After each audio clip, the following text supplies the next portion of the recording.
Omegas always smell. Fear, rain, mint, something. This one smelled like nothing.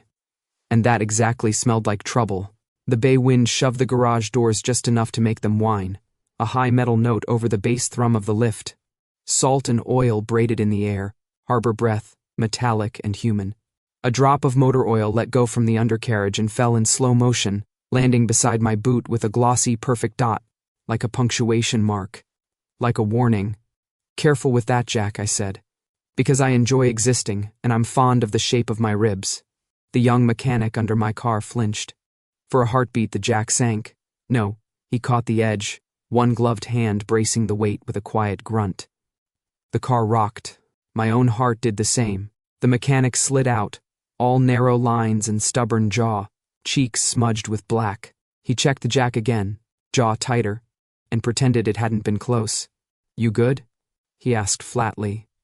His name patch said Dylan in frayed blue thread. The name didn't fit his mouth. His mouth didn't fit the lie. "I'd be better if I wasn't nearly pancaked," I said, smiling like this was the kind of joke that made friends. But hey, near-death experience on a Thursday keeps a man humble. He looked at me, gaze cool as the chrome reflection on the tool bench. Then, slowly, he nodded. "Tighten your humility belt." "I'm not done." "You're not much for apologies, Dylan." He angled past me toward the parts cabinet. "You want apologies or working breaks? Is it greedy to ask for both?" From the office window, a woman in a faded baseball cap, the owner, if I had to guess, lifted her chin at me in something like apology and disappeared back into paperwork. The wind shoved through again. The garage door trembled and rattled. My receptors did their automatic sweep. Salt-sour rope, old coffee, rubber, the iron-rich tang of blood from someone's nicked knuckles, and nothing from him. Omegas breathe in color. It's not poetic. It's practical. Emotions stick to the air in chemical chords. Basil sweet if someone's hopeful. A bright ozone. Edge when they're angry. That deep cedar shift when desire crosses the room like a touch. But the mechanic who wasn't Dylan stood 3 feet away, and there was only white noise where a signature should be. Not even the faintest skim of soap or sweat. The absence crackled against my instincts. I didn't lean in. I wanted to. "Don't crowd me," he said, without looking. "You could smell me crowding?" I asked lightly. He set a box of calipers down with surgical precision. "I can hear your shoes." "You hear a lot for a guy under a car. Occupational hazard." He blew a strand of hair from his forehead. "So, noise when you brake? Or just when you talk?" "Both," I admitted. But the brakes squeal louder. Behind us, another mechanic, the kind whose laugh rattled bolts, popped up from a neighboring bay. "You giving Dylan trouble, man?" he asked me, pushing grease-streaked curls back under a bandana. He stuck out a hand. "Milo." "I'm the good cop." "Cassian," I said, and took in his warm, easy scent, citrus wash and something like toasted sugar. "Glad one of you believes in bedside manner." Milo grinned. "Dylan believes in torque specs. You'll live longer with his religion." Your faith almost flattened me. Milo's grin faltered. He glanced at not Dylan, who was tightening something with controlled, irritated grace. "He caught it," Milo said. "He always does. Always. Good with weight. Good with control. Good with vanishing." I leaned on the workbench, letting the steel bite faintly into my palms, a sting to ground me.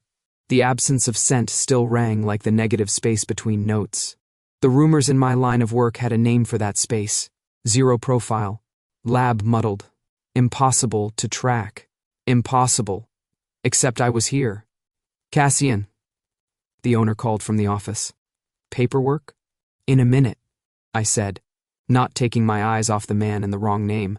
He wasn't tall, more compact, built for narrow places and fast exits. But his hands were steady, and when he reached for a wrench without looking, his fingers found it blind. The gesture of someone who lives in the dark between seconds. He caught me watching and arched an eyebrow.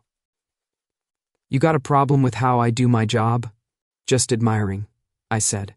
"It's rare, that whole, almost dropped a sedan but saved it with one hand trick." His mouth flattened. The tiniest twitch tugged at his left wrist where the glove met skin. and for a fraction of a moment I saw ink under the edge, just a curved line, swallowed again by black neoprene. Tattoo. Covered. The patch on his chest lied.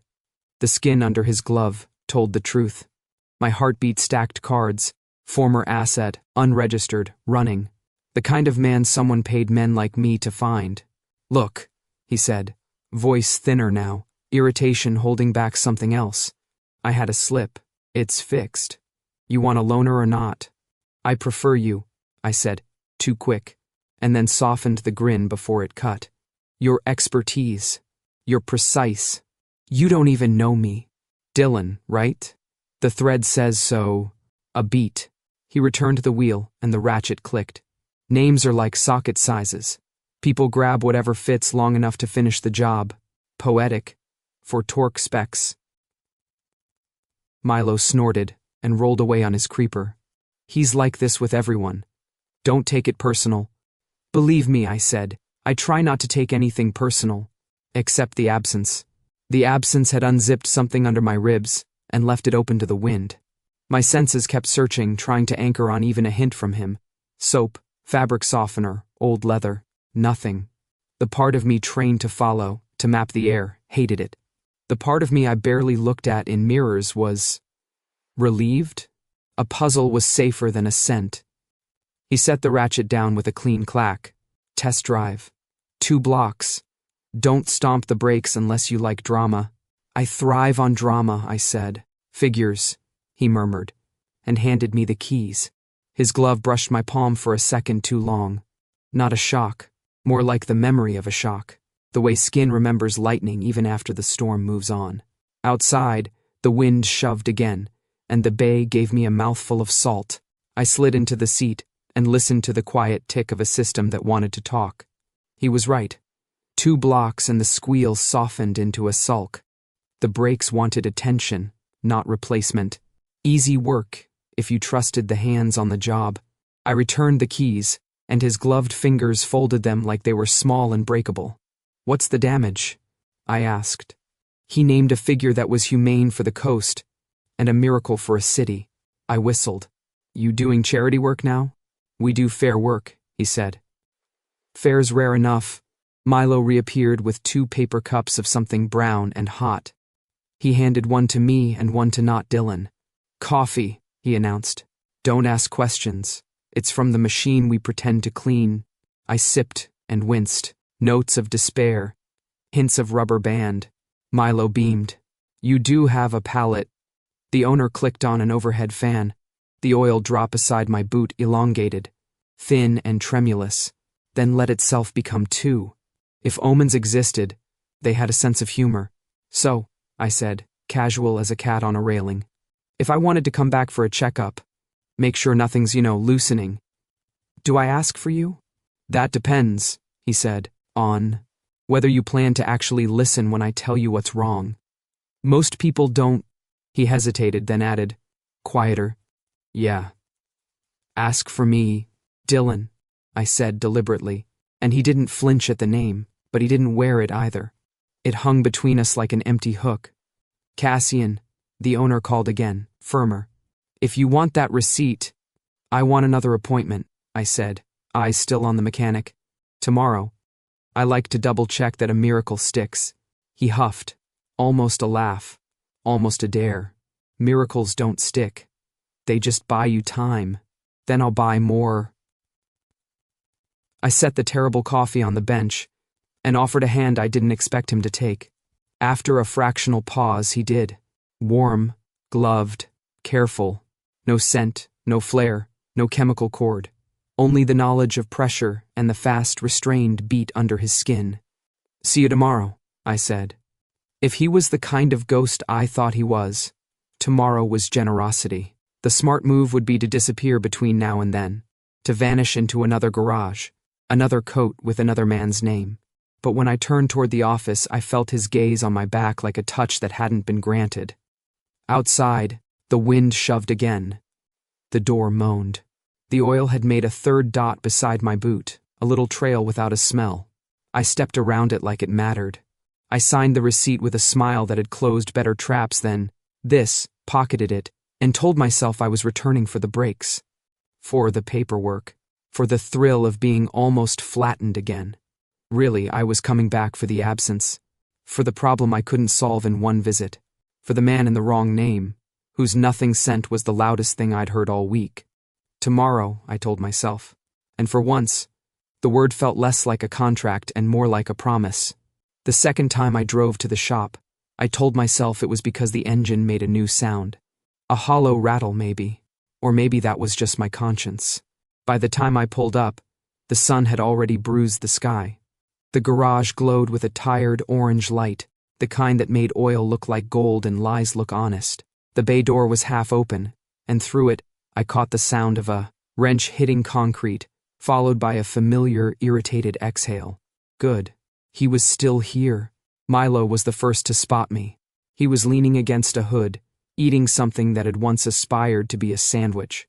"Hey, Mr. Brakes," he called, grinning.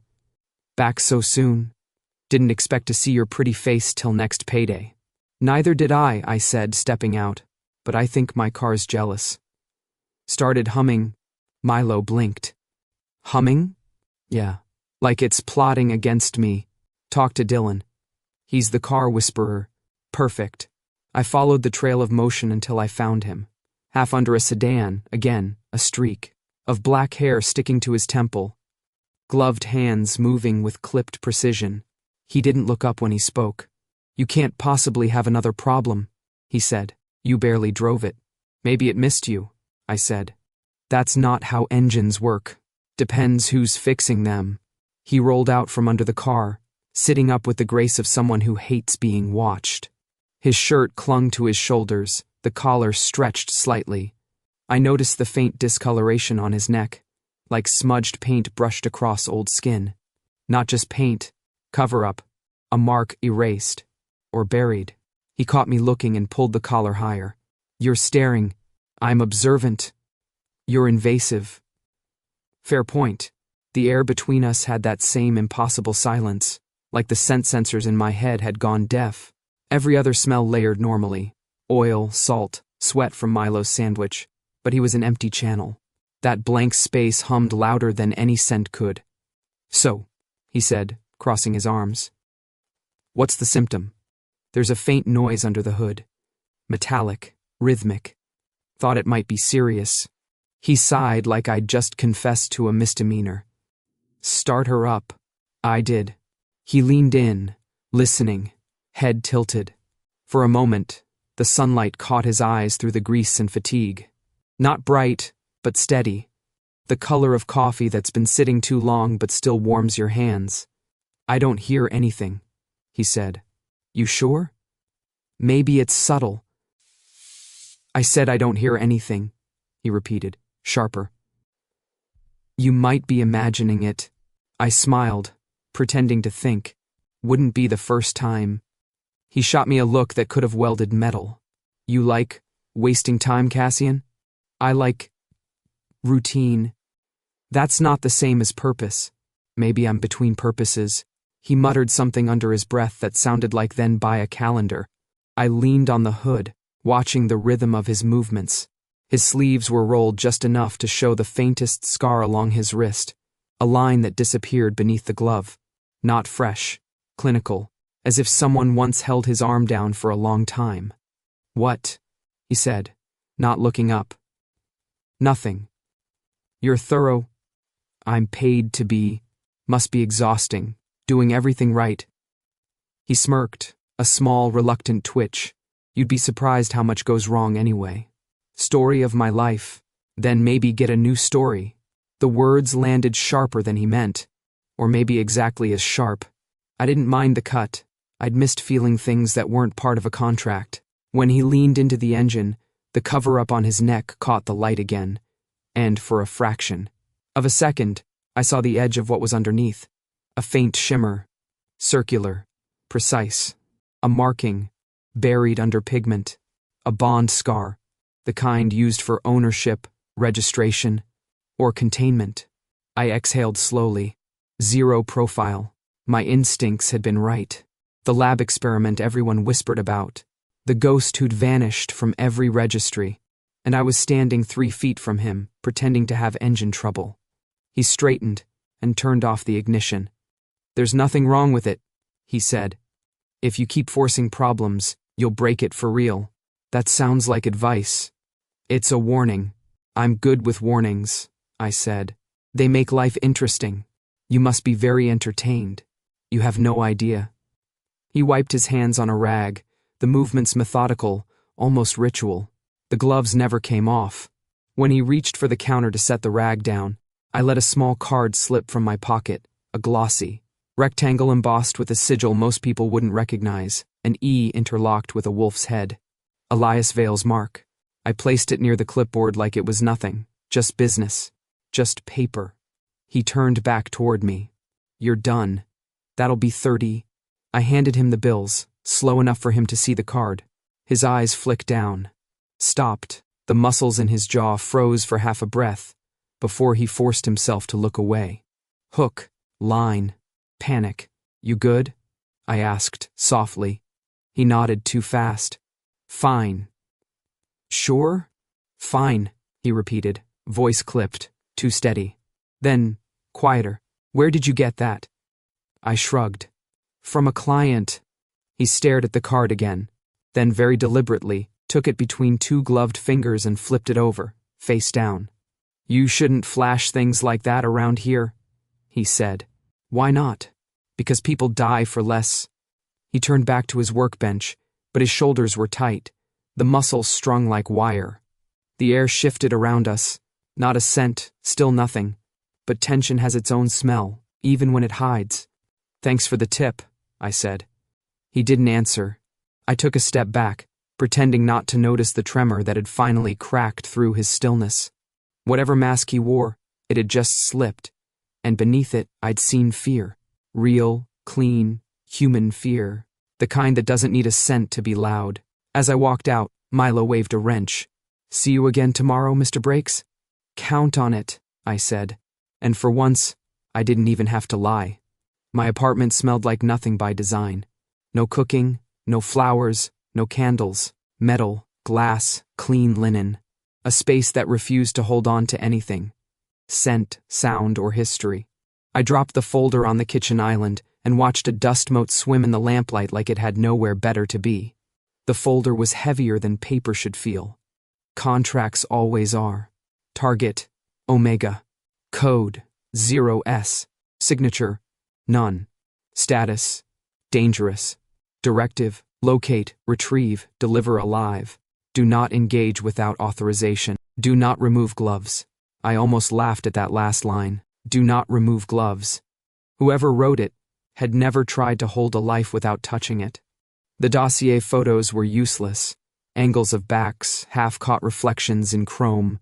A blurred shoulder leaving a clinic. No face. No scent. A rumor stapled to an invoice. And then, today, I'd walked into a rumor and watched it frown at me from under a car.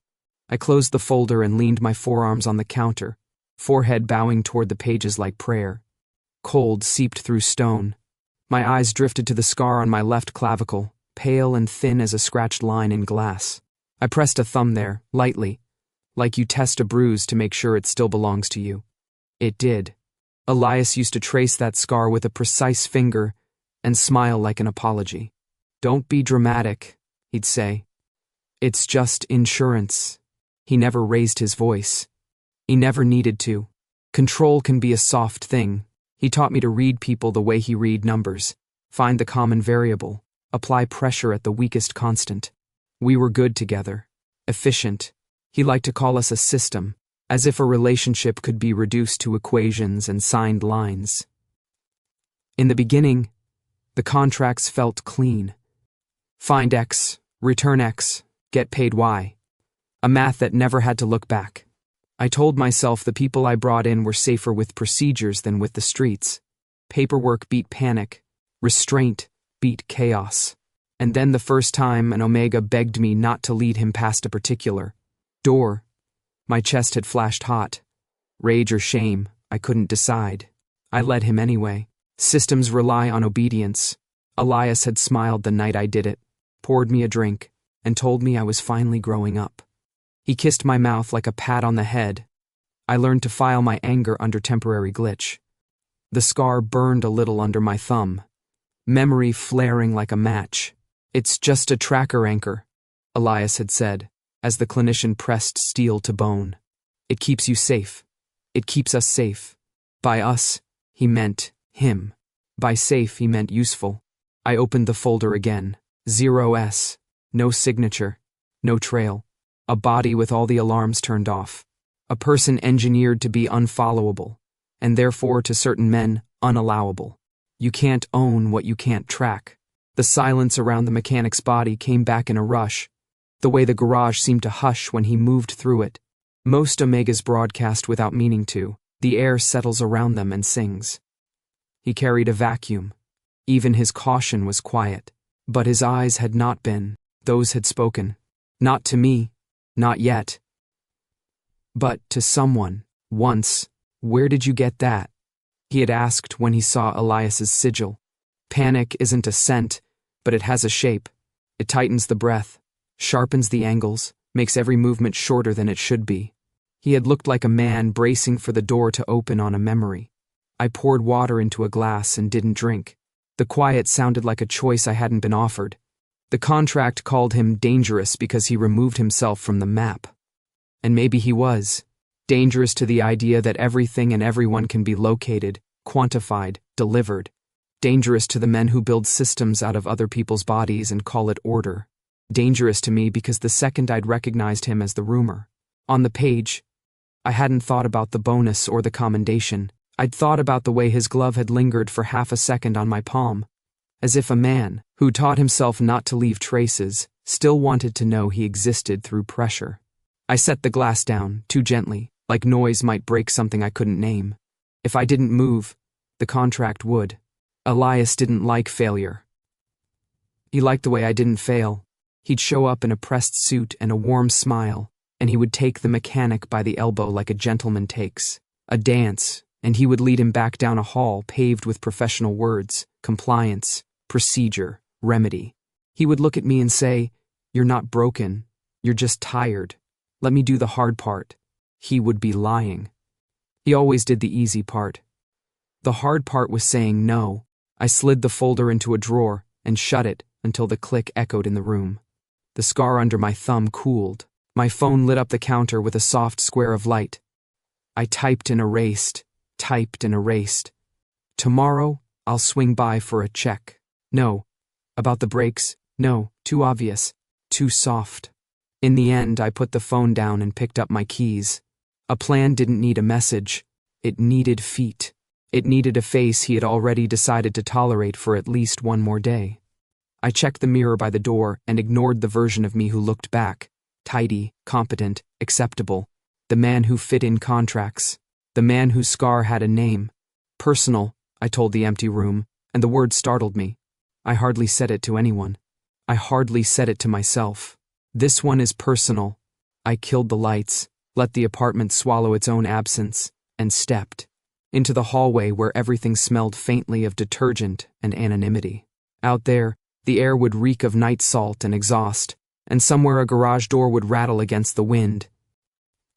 I would go back, not because the engine hummed, because a system had called a man a rumor, and I had seen his hands shake when math knocked on the door. I wanted to close the case. I needed to close it my way. The rain started as a rumor and then committed.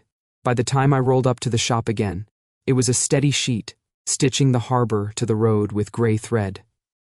The smell of wet asphalt shoved through the bay door, mixing with oil and cold metal. It was a day built for lying low or telling the truth. I couldn't tell which I wanted more. Milo saw me first and raised both hands like I was a returning champion. "Mr. Brakes," he called.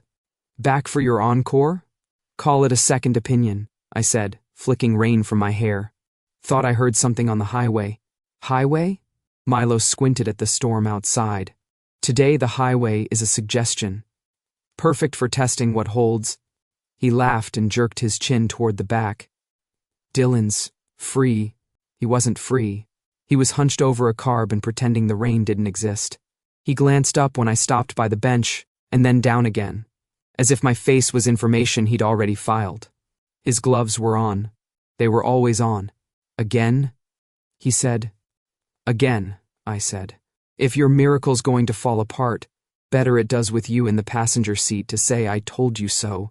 That's not my favorite sentence. What is? It's fixed. Then come say it to my face. He stared at me, then at the rain. A small muscle near his jaw jumped, a little tell that said, risk audit in progress. Finally, he wiped his hands, grabbed a jacket, and tossed me the keys. 10 minutes, he said. I have work. 10 minutes, I agreed, and didn't look at the clock. We slid into the car as the rain punched a louder rhythm on the roof. He adjusted the vents, the kind of reflex you only learn in old cars and cold apartments. I started the engine. The purr was clean. The wipers stuttered, and then found their sway. We pulled out onto the coastal road. The city peeled away in the rear view, leaving warehouses and cranes and the flat, honest line of the water. He watched my hands on the wheel, like he could catalog a person by the way they braced in the rain. Seatbelt, he said, without looking at himself. I clicked mine. You planning a crash? I planned for people. He tugged his own belt across his chest and settled back. People crash. I listen, I said, letting the tires test the slick curve and easing into the straight. To brakes, to roads, to what they want. He huffed. A not quite laugh. You listen to roads? Yeah. I tipped my head to him. You smell them. That got him. The corner of his mouth twitched. I don't. He cut himself off, and something guarded hopped behind his eyes. I hear engines, he said, softening the correction. Everything else is noise. Noise can be a message. Depends who's sending it. Who's driving it, he muttered. We fell into a comfortable stretch of windshield wiper conversation, the easy almost silence, of two people who don't mind the same music, until the music became an argument. A song I liked came on, a bright, ridiculous anthem. He made a face. This is unforgivable. It's a classic. It's a crime.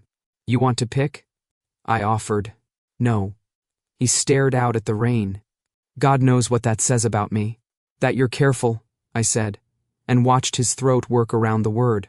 He breathed in, an automatic gesture that should have carried me with it. Nothing. The vacuum around him pressed against my senses the way a missing tooth invites the tongue to worry it. Not a scent in sight, but the shape of him was there. The way he kept his feet braced, hands loose, eyes moving. A man poised to jump without looking like he was about to. Practice. Not panic. Why mechanics?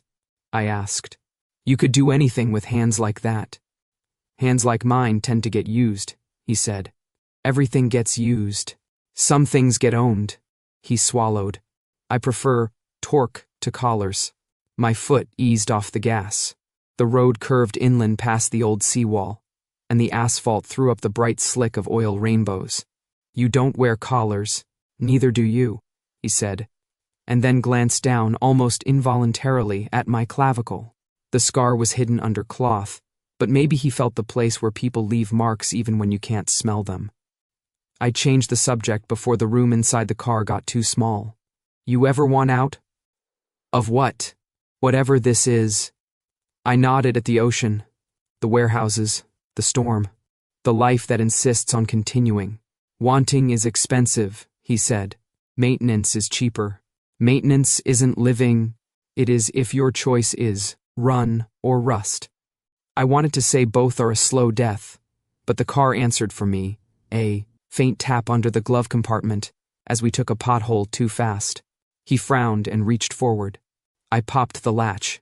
Inside, the owner's manual, a battered flashlight, a folded receipt, and a paper-clipped sliver of something clinical. He picked it up and held it like a snake he meant to charm. The paper had been torn mid-sentence.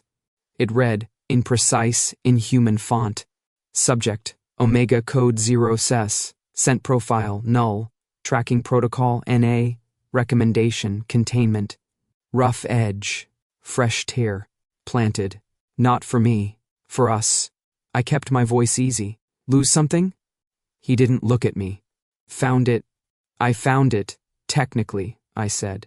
He slid the fragment back under the manual like a card in a rigged deck. Then you found out what you came for. What I came for, I said, and passed a semi, was to see if the miracle sticks. Does it? Getting there. He turned his face toward the passenger window. The world outside went soft with speed, and for a breath the car was its own weather system. Warm interior and cold glass. His glove hovered a moment on the console. Then he set it down, closer to my hand than he had any right to. Not touching, not running. Something bright moved in the side mirror. I glanced. 2 cars had slid out of a side street we'd just passed. Black, nondescript, moving too neatly for this kind of rain. Friends of yours? I asked. I don't have those, he said, but his voice had dropped into a register that meant we were about to get honest. The back car changed lanes. The front one held position, matching our speed. I took the next intersection too smoothly to be an accident. They adjusted. Hunters. Elias's people drove like they were billing by the second. Hold on, I said, and the car obeyed the way good machines do when you talk to them like partners. I let the hunters think I'd spook left, then cut right under an overpass down a service ramp and into a narrow frontage road that wrapped the warehouses like string. The rain made everything into mirrors. Good. Mirrors lie. They're not cops, he said. No, they're his. Yes, he breathed once, deep, trying to find an anchor. He pressed his gloved palm against the dash for balance. The pressure left a clean oval in the condensation. I wanted to put my hand over his and say the thing I didn't know how to say yet. I settled for, "You with me?" His answer was small but solid. Yes. The rear car committed first, nosed down the ramp too fast. Fishtailed, corrected. The front car stayed high, betting on cutting us off. I took a left hard enough to make my seatbelt bite, slid between a parked truck and a stack of pallets, and punched through a puddle that threw up a curtain of water dense enough to buy me a heartbeat. I used it to duck into a loading alley I'd noticed 100 times and never needed until now. We stopped. The engine ticked. The rain did its 1,000-finger drum solo on the metal roof. His breath came quiet and fast. I reached across and touched his shoulder. Light. Asking. He didn't flinch. First time. He closed his eyes for 1 second, then opened them. You're good at this, he said. Professional habit. Profession needs changing. Working on it. We listened for the cars. One blew past on the far side of the warehouse, a siren's wail without the siren. The other idled somewhere near the ramp, uncertain. Rain is a Democrat. It blurs everyone's edges. I waited until their engines sulked away. Where are we going? He asked. Low. Somewhere they don't know I know, I said. I pulled out of the alley and took a zigzag route I could drive blind. The city thickened again, then thinned, then became simply road and a stand of scrubby pines hugging the shore. A chain-link fence sulked in the rain ahead. I stopped by a section that sagged a little. Out, I said, and we were. The rain made 1,000 needles of cold on skin, even through cloth. I shouldered the fence, eased it up, and nodded him through. He hesitated, then ducked and straightened, his jacket shedding water like a dog. We moved down a narrow path between warehouses to a rusted door under a dead light. I keyed it, pushed, and let the dark breathe on us. The space inside smelled like dust and old rope, safe, in the way unused rooms are. He stood there, water dripping from his lashes, waiting for the next instruction. Like a man who has learned that instructions mean survival. I peeled my gloves off and met his eyes. You're under my contract now, I said, voice steady. Not his. His mouth softened around a breath. For the first time, his shoulders released half an inch. What does your contract say? I closed the door against the rain and the road and the men who followed it. It says we get you free. The hangar at the docks had been abandoned so long it had learned how to hold its breath. Rust chewed the corrugated walls in scalloped bites. Salt filmed everything in a gritty sheen. Somewhere far out, a foghorn made a sound like a tired god. Closer in, the tide kept its own appointment with the pylons. I looped a length of plastic cinch around Remy's wrists, loose enough to slip with a twist. tight enough to sell it from 10 feet. He watched the floor while I worked, jaw set, throat moving once like he'd swallowed a stone. "You okay?" I asked. He huffed. "I'm in a warehouse with an ex-bounty dog putting cuffs on me." "That a trick question?" "X is doing a lot of work in that sentence," I said. "Good. Make it earn its keep." I finished the cinch and held his gaze. "You can get out of that in under 3 seconds. He lifted a brow. "You timing me?" "Only if you want a high score." His laugh was small and accidental, as if it slipped out through a crack in the wall. It lingered, then was gone. The wind threaded itself through the gaps in the siding and made the place sing in a dozen thin whistles. We'd left the car in a shadow 2 blocks back, then cut through stacks of dead pallets and tarped crates. Now the hangar's big double doors hunched closed behind us, and the only light was what the storm gave through the high windows, a gray that turned us into sketches. "Walk me through it," I said. "If we're doing this, we need to make the choreography good." "The choreography," he echoed, dry. He leaned back against a crate, arms in front of him, the plastic biting a pale line into the glove. "You drag me in. You call." "I don't call," I said. The beacon pings and the right ears prickle. "Less evidence if they do the dialing." "Beacon?" I took a small device from my pocket. Coin-sized, black, a little tooth of a thing. "Transmits location. When I tell it to." He studied it like it was the last word in a language he didn't want to relearn. "You carry one of those everywhere?" "Occupational habit," I said. "Also, too many people think they can lock you in a trunk with no cell signal. It's rude. Good to know you have standards." "I do. They're just inconvenient." He shifted, and the plastic rasped. The sound raised the hair along my arms. I stepped closer without touching. Close enough, though, to see the faint stipple of cover-up on his neck again, the place where pigment smoothed to truth. "Talk to me about the lab," I said, quiet, "only what you can stand." He stared past me, through me, toward some point where the rain became sheet glass. When he spoke, he pitched his voice flat, like he could smother the edges if he ironed them hard enough. "They wanted a kill switch," he said. "That's what the doctor called it when she was angry. Most of the time she said safety loop. Something they could put in a body to make it less public. No spillover, no broadcast, no scent to disturb the room. If you don't shout, no one has to hear you. They did this to you. They did it to a list," he said. "I was on it. I volunteered." He cut me a look before I could react. "Not for that. For the clinic program." Paper said, "Support for unregistered." I was tired of running. You sign one paper when you're tired, and the next 10 get easier. I tasted metal, though there was none in the air. And then they told me to breathe out. He let out a humorless smile. "They said it like meditation. Breathe out. They kept telling me I was doing it wrong, that they couldn't get a baseline, that I needed to relax. The more I tried, the more they said I was resisting.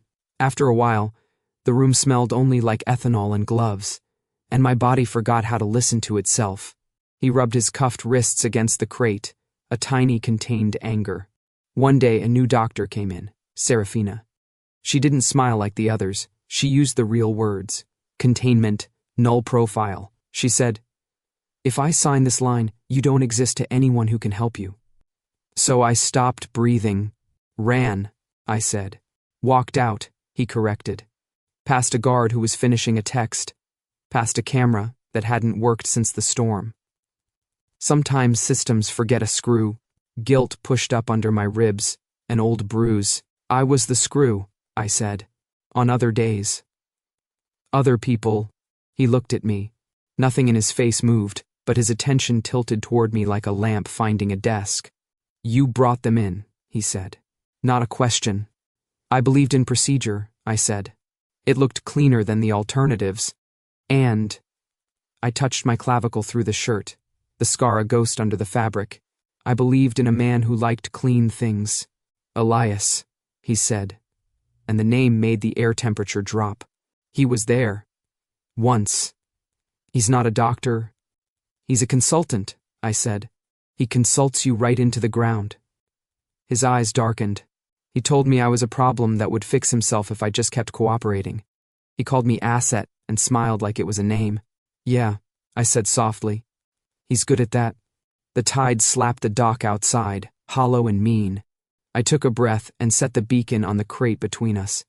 We can stage this 2 ways, I said. 1. I bring you to a handoff point, they take you, we swap you in the van, I cut the power, and we run. Messy. Or 2, I tell the beacon to sing from here. We let them come to us, and we catch the song on tape. His mouth quirked at song. I can get the hangar cameras to accidentally wake up, he said. Milo taught me to sweet-talk old circuits. You trust Milo? I trust his laziness, to be honest. A beat. And the owner. She doesn't like men in suits. Elias doesn't wear suits to get his hands dirty, I said. He hires cleaners. Then we make it dirty enough he has to come. We stood there in our shared weather, the draft wrapping us in the same cold. I reached up and, careful, touched the edge of the cover-up on his neck with 2 fingers, a question he could answer by stepping away. He didn't. He held very still. Does it hurt? I asked. Only when I remember it, he said. So, often, I let my hand fall. We'll make new memory. Careful, he said. I might believe you. Good, I said, and the word didn't scare me. We ran through placements. I dragged a crate near the door for the tableau. He practiced the slip, on the cinch, until he could do it without moving his shoulders. I set my phone to a blank call screen with the camera app 1 swipe away. He found the breaker box and coaxed the power to stutter awake. A few overhead fixtures. Coughed to life, throwing cones of light like spotlights auditioning for a crime. Ready? I asked. As I'll ever be, he said. His voice had that thin wire in it again, but the wire sang. It didn't snap. I pinched the beacon between finger and thumb. Its surface warmed, then blinked once. Red, sly. Somewhere, a server woke. Somewhere, a man who loved clean problems looked up from his dinner and smiled. I slid the beacon under the crate lip and met Remy's eyes. His chest rose and fell, measured, like he'd decided on his pace and meant to keep it. Now, I said, and felt the engine of the night kick over. Now what? He asked. Now. I tightened the cinch a hair just to finish the picture, and stepped.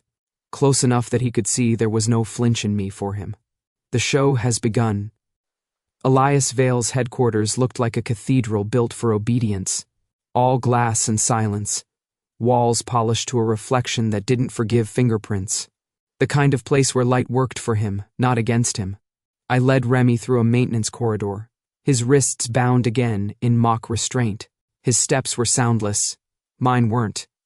Every echo of my boots was an announcement. Here comes the dog. Stay close, I whispered. He smirked, though it didn't reach his eyes. You planning to sell me or save me today? Bit of both. Performance art? He didn't laugh. Neither did I. We entered through the freight elevator. No cameras there, just an old keypad still loyal to my access code. The doors slid open to the top floor, Vale Biotech. The air was cold enough to taste. Elias was waiting. He stood by the panoramic window, the city sprawling behind him like a low, obedient creature. His reflection smiled first, then the real one followed, slow and deliberate. Cassian. His voice still carried that expensive calm. You made it back to me. I hated that he could still say my name like it was a leash tug. Got your delivery, I said. Alive, like you asked. His eyes flicked toward Remy and lingered too long. So this is the miracle. The one that ran. He tilted his head, curiosity sharp as a scalpel. I expected more. Remy didn't answer. He kept his gaze fixed on the floor, every muscle drawn tight. I could feel him holding still the way drowning people hold their breath. Elias turned back to me, smiling like a man welcoming home his favorite knife. You've done well, Cassian. I always knew you would. You always knew what you needed me to be, I said. Same thing. I felt the muscle in my jaw tick. He noticed. He always did. You remember what I told you once? He said, walking closer. That you were born for structure. That chaos terrifies you. He brushed imaginary lint from my lapel, fingers grazing the fabric like he owned it. You needed me. You still do. Remy's breath hitched, barely audible, but I heard it. So did Elias. He smiled wider. Even your rescues can smell your dependence. I stepped back. You still talk like a man who mistakes control for affection. Affection, he repeated softly, as if tasting it. You never wanted affection, Cassian. You wanted permission. Then you taught me wrong, I said. His eyes flickered, the smallest crack in porcelain. Be careful. No, I said. I think I'll start being honest.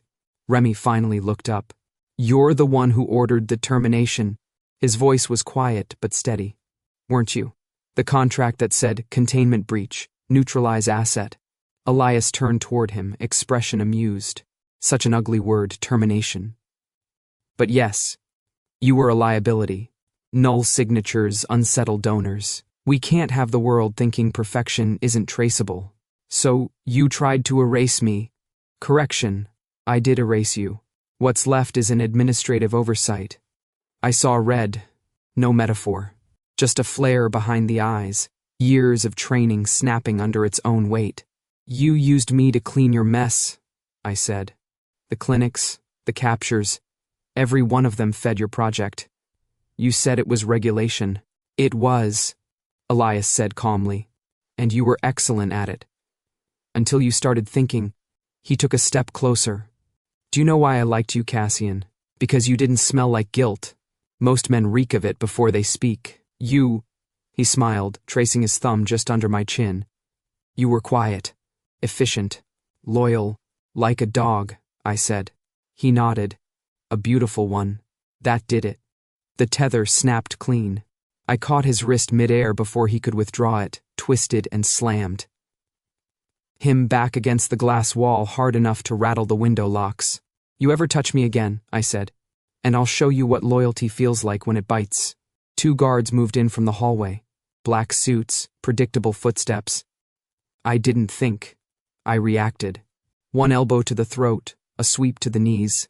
The second man caught my shoulder, but Remy was faster. Plastic cuffs gone. He brought the flashlight down on the guard's temple with mechanical precision. When silence returned, Elias was still pinned, his smile shaky but intact. You've gotten sloppy, he hissed. You can't walk away from this. I already did, I said. He stared at me, that old disbelief creeping in. The look of a man realizing his leash doesn't hold anymore. Cassian, listen to me. No, I said, releasing him and stepping back. You listen. I'm not your system. I'm not your asset. And I'm sure as hell not your dog. He straightened his collar, trying to rebuild his dignity from the floor. You think you're free now?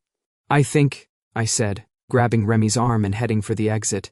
That freedom's finally noisy enough to hear. The alarms began before the elevator doors even closed. Elias's voice followed us, smooth through the intercom. You'll regret this, Cassian. You always come back. I hit the emergency stop halfway down, opened the panel, and pried the door. The shaft yawned below like a throat. Guess we'll test that theory, I said, dropping into the maintenance ladder. Remy climbed after me, breath quick but controlled. You really don't have a plan, do you? I have momentum, I said. It's louder than planning. We hit the ground level. Sirens wailed somewhere overhead. The storm was breaking the sky open again. Outside, the city lights smeared across the wet pavement like melted stars. He followed me into the night, shoulders squared, the ghost of a smile on his mouth. What now? He asked. Now? I glanced back at the tower, at the man in the glass cage behind us. Now we make sure he never builds another one. I took a breath that didn't taste like order or command for the first time in years. Then I said it. Quiet, certain. I'm not your dog anymore, Elias.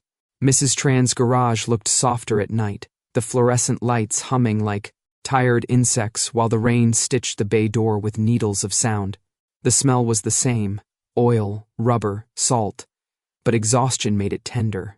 It felt like coming home to a place that didn't know it had adopted you. Milo popped up from under a pickup with a flashlight in his teeth and nearly swallowed it when he saw us. Whoa. Hey, Mr. Brakes, Dylan. Why do you look like you ran through a corporate baptism backwards? Because we did, I said. Long story. No, Remy said. Short story. Trouble. Mrs. Tran stepped out of the office, her gray hair pulled into a knot, eyes that could see in the dark. Close the door, she said. You're bringing the storm in. I pulled the bay door down.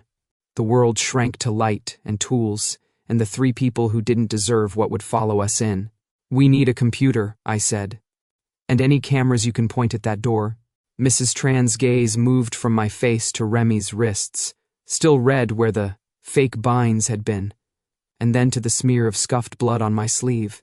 She didn't ask questions. She pointed at the office. Machines old but mean. Cameras are lazy but loyal. Sit. We sat. Remy moved like an apology, touching nothing, trying to be less mass than he had. Guilt has weight. He wore all of it. What did you do? Milo whispered, like gossip and prayer were the same volume. We poked a man who can't stand being touched, I said, pulling a USB from my pocket. Serafina's breadcrumb, tiny and deadly. And now we're going to tell a story before he tells his...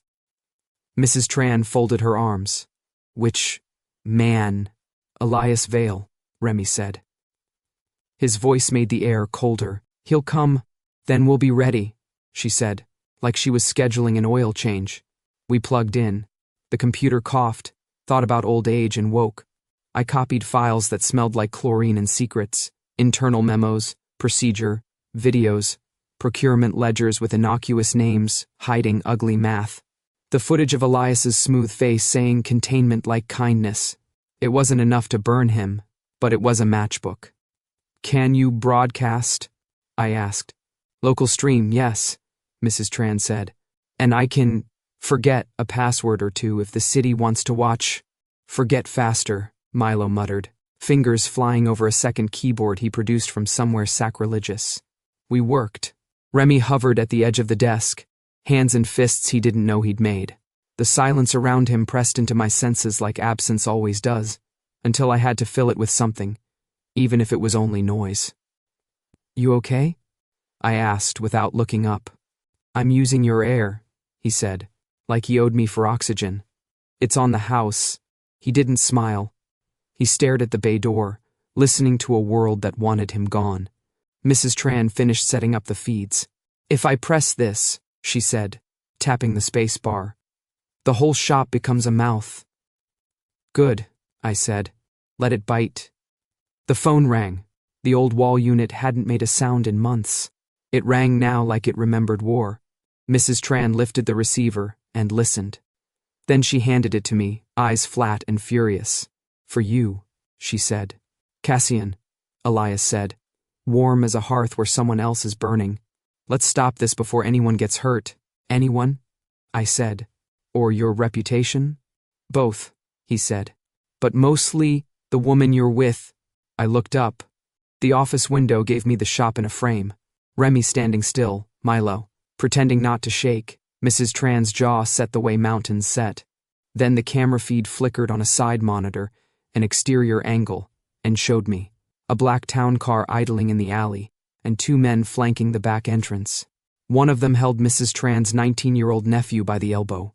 The kid had come in earlier for snack money and a ride. Now he'd become leverage. Elias spoke softly. Send the asset out, and everyone goes home. Remy's body changed. Not movement. Decision. He reached for the door. No, I said. Cassian, he whispered. He'll hurt them. Not if we make it expensive. I covered the receiver and spoke to Mrs. Tran. He's got your nephew. I know what he's got, she said. What do you have? Proof. Eyes. Momentum, I said. And a stupid amount of anger. Good, she said. Use it. Remy's hand was still on the door handle. I moved to him and caught his wrist, not hard. He held very still, like the wrong pressure might make me shatter.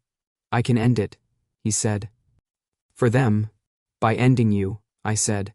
That's his favorite equation. He'll kill them if I don't. He'll kill you if you do, I said, and the part of me that used to believe Elias had a point finally shut up. Listen to me. I waited till he looked at me, really looked. You don't have to die to prove you're alive. His mouth trembled on a breath and steadied. What, then? Live in public, I said. Make him do the same. I put the receiver on speaker and set it on the desk. Elias, I said, you're on camera. He laughed. No one cares about your little theater. Maybe, I said. Or maybe they care about procurement lines tied to clinics that sign away consent for cash. Maybe they care about a null profile program that erases whistleblowers. Maybe they care about a consultant who treats people like spare parts. Cassian, he said almost gently. Come home. Home isn't a cage, I said. And I'm not your dog. I nodded at Mrs. Tran. She hit the spacebar. The screens bloomed. 4 angles of the shop, audio live, our faces in fear and fury fed to a handful of channels, and anywhere else Milo could shove the link. He grinned like a pyromaniac with a fire safety badge. I've called a friend, I added. Dr. Serafina Cade. She has a few words. Elias went quiet for the first time. The line hummed with his control slipping. You won't win this way. I don't need to win, I said. I need you visible. Outside, a figure moved. Elias himself, stepping from the car because power hates to wait. He smoothed his suit and looked up at the camera like it was a mirror. Remy's hand was still under mine. He didn't pull away. Positions, Mrs. Tran said calmly, like calling a play. Milo, lights. Cassian, stand by the door. Boy, if you're listening. Knees bent, bite if they grab. On my count.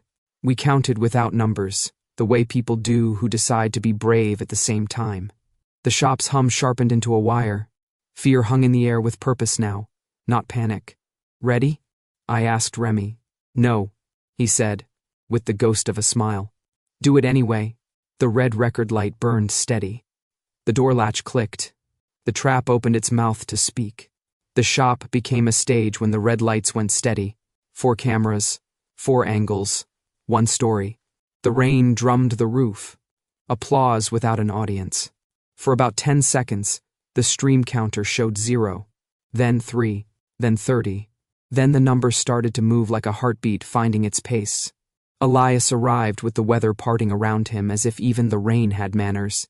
He stepped out of the black car, smoothed his jacket, and looked straight into the exterior camera like it was a mirror he owned. 2 guards flanked him, neat suits, blank eyes, hands that had done this before. Mrs. Tran stood by the office doorway, spine like rebar. Milo was at the light switch with a look that said he'd always wanted to direct. Remy stood beside me, hands steady, gaze fixed. He wasn't breathing small anymore. He was breathing on purpose. The bay door jutted up. Elias crossed the threshold with a smile he'd used to open 100 rooms. Cassian, he said warmly, as if we'd just met in a lobby. Put the toy down and step away from the children. Welcome to local programming, I said.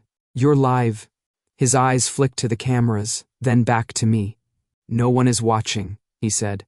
And if they are, they won't understand.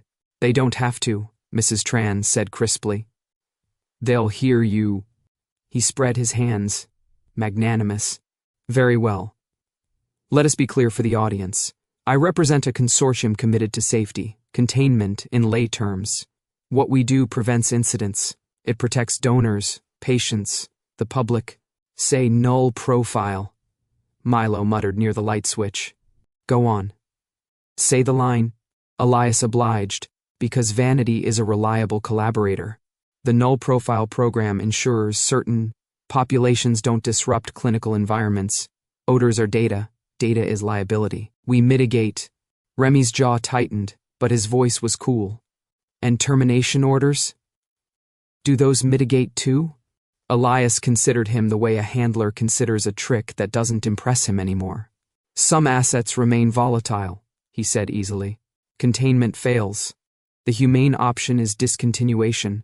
Discontinuation, Mrs. Tran repeated, dry as wire, like a bad model of blender. I stepped forward, keeping my hands visible. You gave that order on Remy. Don't use the pet name, Elias said, the first crack veining his patience. He is 0S. A protocol, not a person. Milo flicked a switch. The corner monitor split to show archived clips we'd queued. procedural footage, memos, the procurement ledger scrolling like a confession.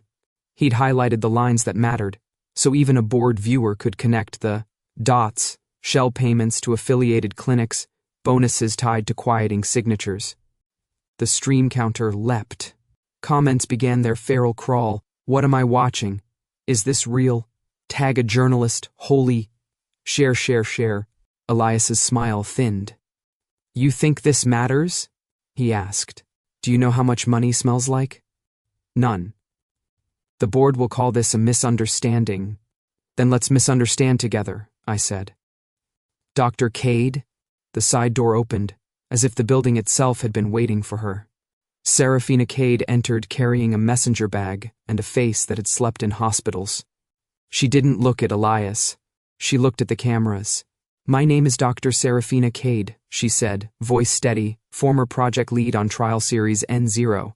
The null profile protocol uses aerosolized receptor suppressants at doses that were never cleared for human use. Subjects were misled and coerced.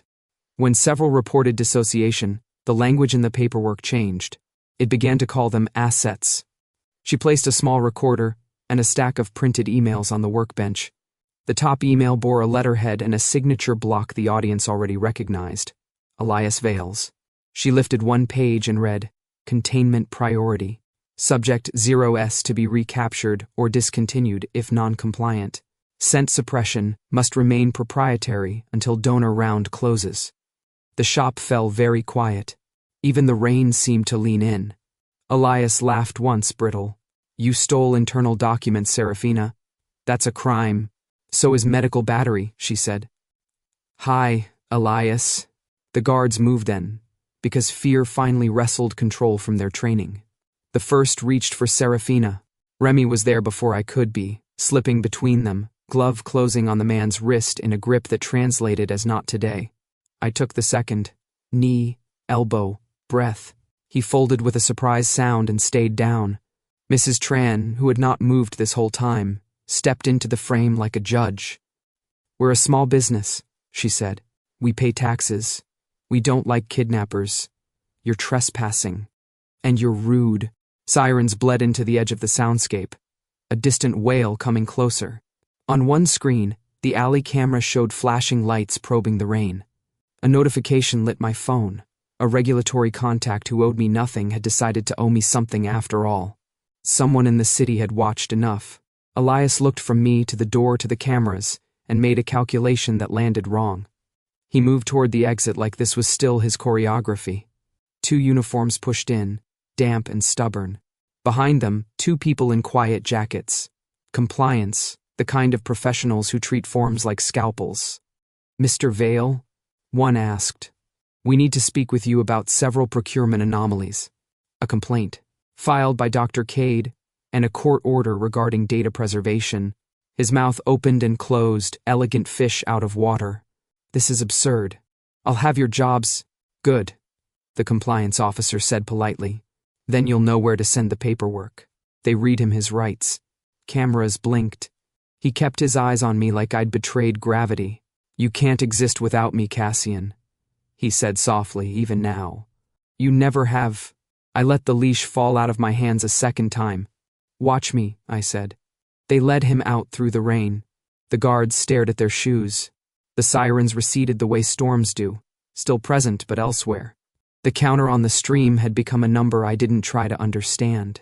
Milo killed the feed with a trembling finger and whooped so loudly the lights flickered. That was when my phone chimed again. A simple message from an agency account that had never used punctuation. Contract terminated. License revoked. Return equipment. A tidy little death in 4 short sentences. I stared at it. The room tilted oddly, then righted itself. Something in my chest unhooked. Bad news? Remy asked, close enough that the question felt like shelter. Depends, I said, and showed him the screen. He read it, then looked at me, really looked, as if checking for fractures. And how do you feel? I waited. The answer surprised me by not hurting. Like someone finally opened a window, I said. Mrs. Tran handed me a paper cup of machine coffee that tasted like victory in a pawn shop. On the house, she said.